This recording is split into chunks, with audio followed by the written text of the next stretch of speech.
Hey guys, Opti here again with another build. Today I'll be showcasing the DRAVEN spec or Zandalari Windreaver spec. The spec is a really good alternative for those who have strength gear and need a range spec, since most raids are really melee unfriendly, and this spec you can use full strength gear. Anyways, this spec has very good single target damage and pretty decent passive cleaving, and the best part is that the rotation is very simple. You can find this mystic enchant by searching Zandalari Windreaver on YouTube and it'll pop up. The questline takes around 45 minutes to complete, so it's kind of annoying to get, but if you want to try out this spec, you should definitely check it out. For gearing, as I mentioned, you can just use any strength set, so if you've been following my previous melee builds, then you're probably okay just using your current strength gear. But if you're new to the channel, then here's my gear. I'm using tier 6 and some black tempo trash drops, and basically you just want to stack strength and crit as any other physical melee spec, so yeah. So how does this mystic enchant work? Well, when you have Zandalari Windreaver equipped, your slam is changed into low as assault and now scales with slam modifiers, and your glaive toss is now transformed into Zandalari glaive and scales with glaive toss. Your main ability to spam is going to be low as assault, and every time you hit an enemy with this ability, it'll bounce back and land on the ground near you, and if you pick up 3, you will reset the cooldown of the Zandalari glaive. Zandalari glaive is your big damage ability, so you always want to pick up your axes as well as possible to get the most resets, because if you don't, then your DPS would drop by a lot. There are going to be some cases where it's kind of impossible to get due to mechanics, but just try your best. For the rotation, I always just open with all my cooldowns into Shattering Throw, then Low as Assault, then Hunger for Blood, then Zandalari glaive. Of course, you can skip Shattering Throw if someone is sundering in raid, and you can skip this entirely if you don't want to cast it. It's up to you.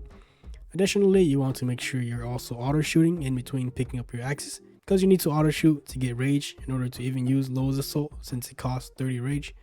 So when you're moving to pick up your axes, you still need to stop moving so you can auto shoot to get rage, since you can't shoot and run at the same time. So just keep that in mind. If you're like rage starving, you need to auto shoot. And one more thing to know is that we are using readiness in this spec, and what readiness does is that it resets our hunter abilities. So in this case, it will reset rapid fire and Zandalari glaive.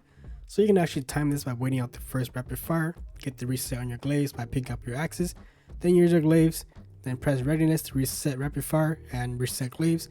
Then you can then press rapid fire and glaives again for a big burst. Basically, you get 2 glaive procs instantly. And yeah guys, that's the whole spec. It's just making sure you're picking up your axes, weaving in your auto shots so you don't run out of rage, and then pressing your glaives whenever it's reset.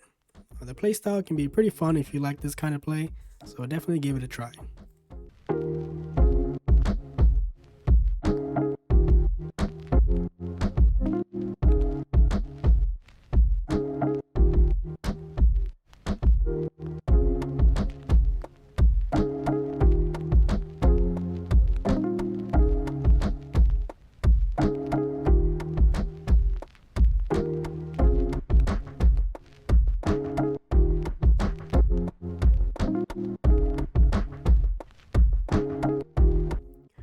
For AoE, it can do pretty good if you're good at picking up your axes, since most of your AoE is coming from your glaives. They bounce like 3 targets, but overall it's kind of hard to do in a real raid environment due to mechanics and such. On these dummies here, it's easy because there's nothing to avoid, so you see the AoE is very good here. But yeah, if you get really good at the build, you can pretty much expect to do like good in single target and AoE, and it's also a range spec, so it'll be good for like every fight possible. So I think with that alone, it's definitely worth practicing. Anyways, that's all I have for this video, guys. Thanks for watching, and don't forget to like and subscribe for more builds.